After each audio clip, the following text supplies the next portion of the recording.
Hey ladies, this is Mocha Mommy here, and I'm going to give you guys a real quick and easy introduction as a way to ease yourself into online dating. Now, to those of you who are already leveled up, being flued out, getting spoiled by men, getting bills paid, who have the confidence, charisma, and active dating life, this is not for you. This is for the beginners. So if that is your experience and you have a happy and fulfilled online dating life, use this opportunity to just give some encouragement to the ladies in the comment section who have yet to put themselves out there. It's great that you know your self-worth, but there are some ladies who are still learning that lesson. So let's use this to be encouraging to them as opposed to critical of the advice that's being given. This is a video for my girls who are on the couch. I'm talking the ladies who have never been kissed, who are 27 and never been on a date, who are still looking for the therapist so they can quote unquote do their work. The ladies who Netflix and chilled somebody during season 1 of Orange is the New Black and ain't been out on the date since. I'm talking about you ladies who've been married for 12 years, just got a divorce, your kids out the house, and you are just now about to start. Listen, ladies, you're the ones who might benefit from having a coffee or a drinks only date. You guys are the ones who need a lot more of the practice. Now, remember I had said how online dating is a lot like Little League, where you're building skills and fundamentals?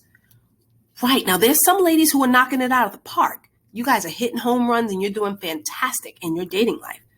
But there's some of you who are still on the tee. So these are just basics to get some of you guys who are a little bit more introverted, who are a little bit more afraid, who are a little bit more trepidatious, just to dip your toe in the water so you can get an idea and manage expectations to start online dating. Again, this is a start.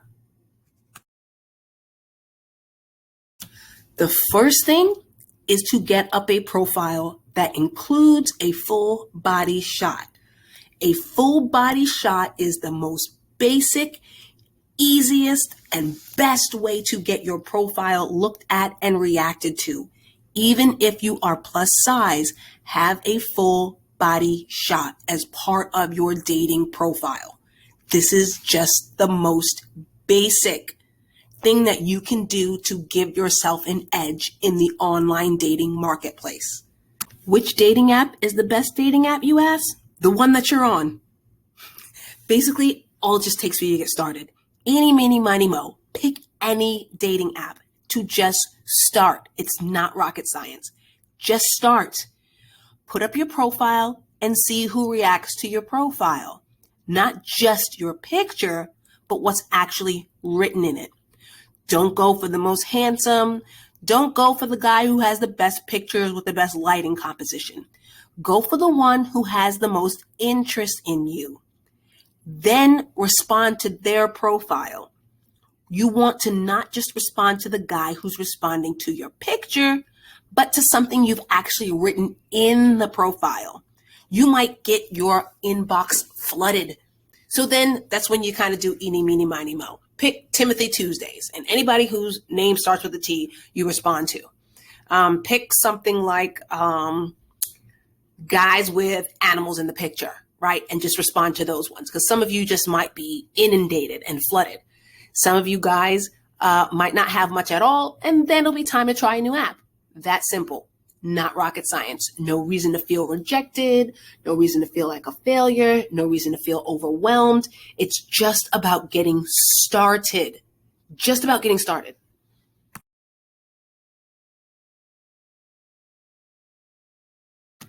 Now, after 3 contacts in the app, then I would suggest you arrange a voice call, okay? A voice call.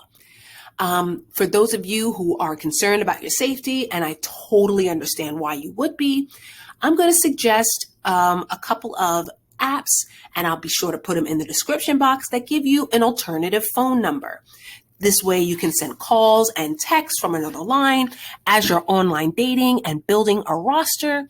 And so you can do your best to stay safe. This also makes it easier to ghost people who you're not interested in, and don't feel guilty about ghosting, because trust me, it's going to happen to you. Don't feel bad when you have to do it to others.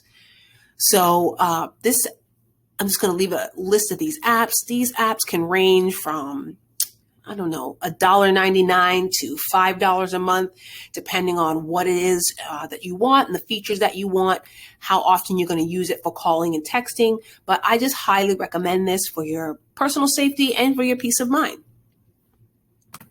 Now, the downside of these apps, especially the more affordable ones that give you second phone lines, is that sometimes you'll get very, very weird numbers, weird phone numbers, area codes that are a little bit off, or just numbers that don't look familiar, right? So what do I suggest you do when that comes up? Say, actually, I'm trying a new affordable phone service. I watched the Clark Howard podcast, and he's given me lots of money-saving tips. By following him, I'm almost a third of the way to my savings goal, right? Start the conversation by saying that. And then say, hey, have you ever seen Clark Howard? Or what's the financial podcast that you listen to? Who do you follow for financial information? And that becomes your icebreaker, right? We all know that some people are trying to vet men for financial reasons, right? By getting their thoughts and feedback about financial advice and financial gurus, you can get those questions answered pretty upfront without really having to be emotionally invested in someone and have a really close relationship where you're able to pull a credit report, right? These are some ways you can vet right up front, just by talking to them about what financial guru that they're listening to. And then send him a link of what it is you're listening to, the financial advice that you're listening to. So send him a link to it, and then have him send you links. Then you'll kind of get an idea of what his money goals are and his goals for himself pretty early on. And if he doesn't do it, then guess what? Ghost him, move on to the next, right?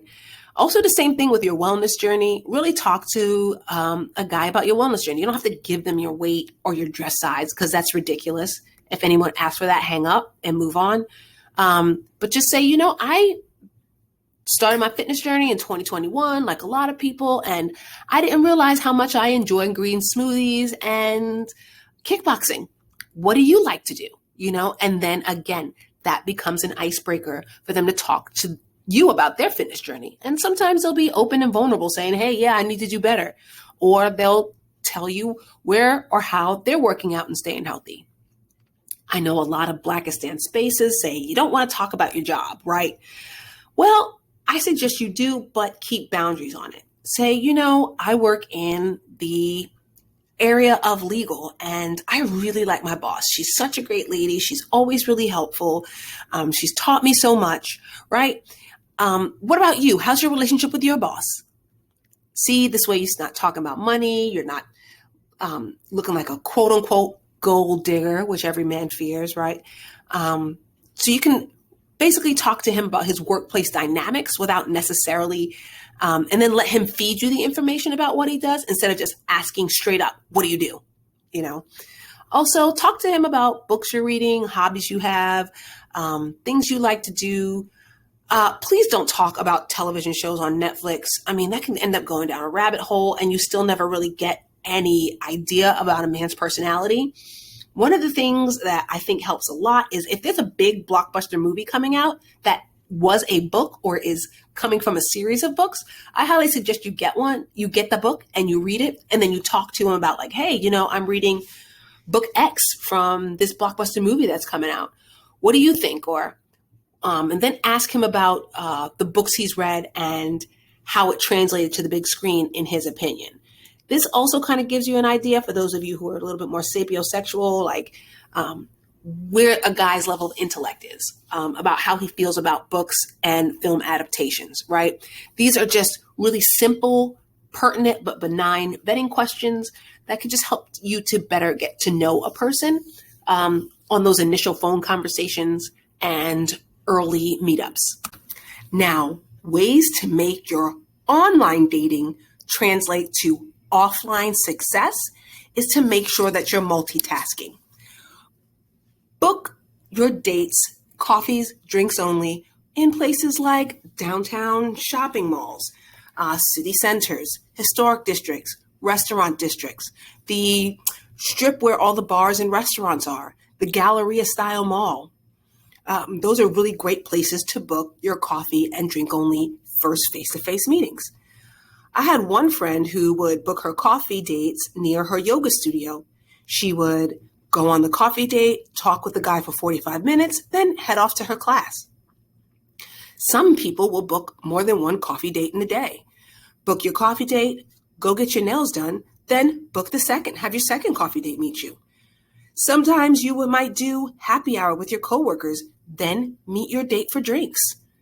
Maybe sometimes you guys would meet in the restaurant district for drinks with your potential online date. Then have a couple of girlfriends meet you at the bar right down the street. And then you guys go bar hopping and meet people together. When you multitask, that means your date is not a waste of time. Also, having a coffee date or a drinks only date and someone to meet gives you motivation to get out of the house and to get out of your funk, to get out of that cycle of stagnation. Now, for you sports fans, online dating could also improve your offline experience. Okay, I have a friend who was a football fan. What she would do was book her coffee dates around the area where there were a lot of high-end sports bars. She would let them know that, hey, I'm going to be watching the Texas Tech game with my friend. So one of three things would happen. After her 45-minute coffee date, the guy would, one, join her at the sports bar to watch the game with her and her friends. Two, give her some really good information or conversation starters so that she can talk to the other men in the sports bar that was going to be her other destination. Or three, realize that he just was really not worth it. And then she could eliminate that guy from her dating profile. And turns out that one of the guys who she met was a loser, was also on several other dating apps. And she was just able to eliminate him from that too, and then tell her single girlfriends like, hey, this guy's a jerk, right? So using one obligation that gets you out of the house to kind of get you out there in the real world, that's another way that online dating can improve your offline experience. Booking that coffee date or that drinks only date near the district where there's some high-end sports bars can give you a real advantage.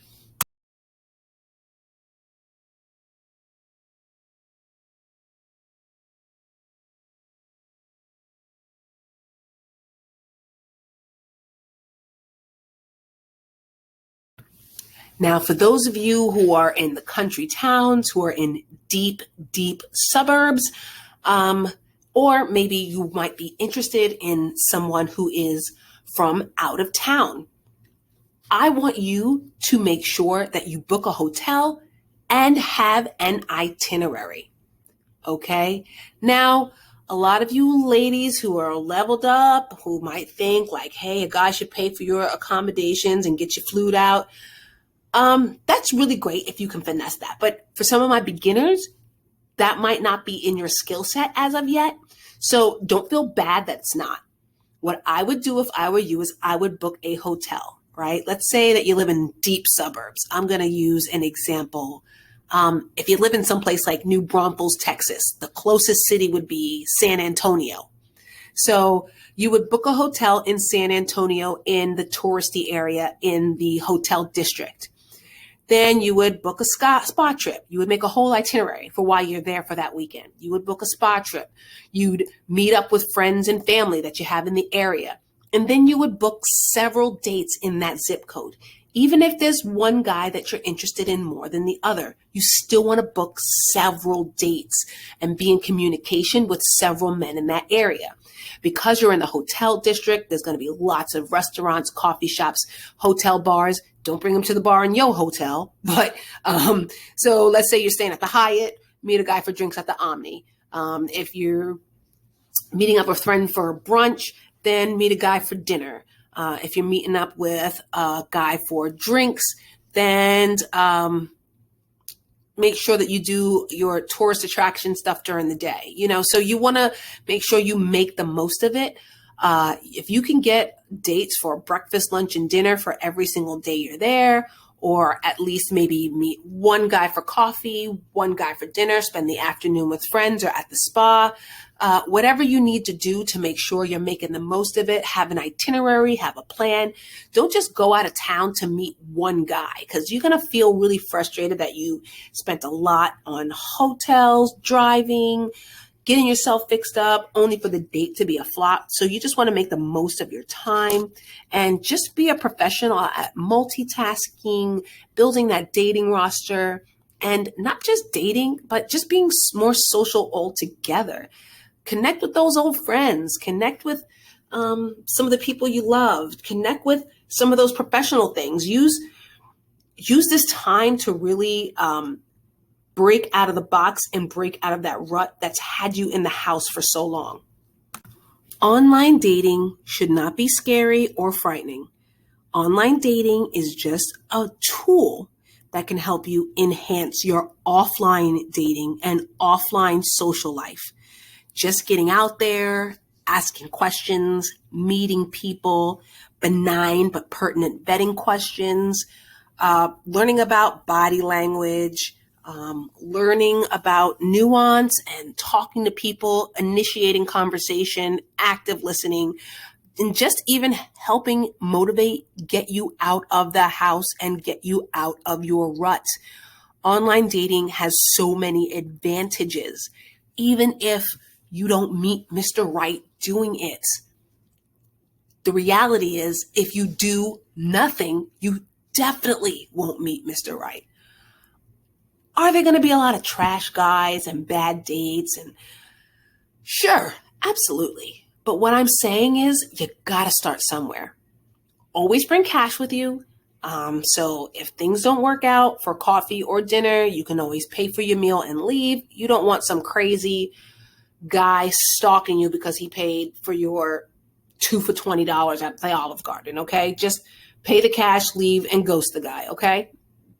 Be safe. But definitely don't be fearful.